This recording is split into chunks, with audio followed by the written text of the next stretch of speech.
Hello everyone. Did you know that your devices have certain functions that collect the most important information possible every time you open any application that you have on your smartphone?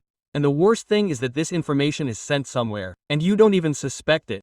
Firstly, it additionally discharges your battery. Secondly, it loads up your RAM. Also, when sending, your data is used, that is, your emails are spent. And in general, ask yourself the question, why would you send your personal data to someone? How do you use certain applications? Now I'll tell you everything and show you where you can watch and disable it. Be sure to support the video with a like, subscribe to the channel and share with friends. So, this setting is in the Google Play Market. Yes, you really heard right. That's how we download all the games and applications.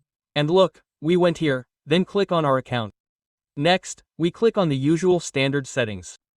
Here we need to find a line called General Settings. And here we click on this arrow. Click. Then look. Scroll down a little.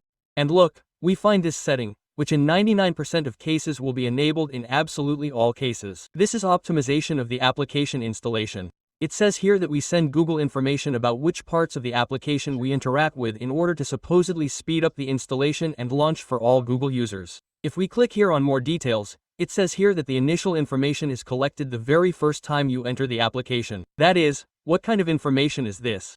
Well, let's say you downloaded some application from the Play Market that is responsible for fitness. That is, a fitness application. What do you initially enter there? Of course, height, weight, perhaps last name, first name, patronymic, what exactly you eat and in general, in principle, describe your lifestyle. If these are some messengers through which you communicate, again, this could be a phone number so that some text message for registration would come.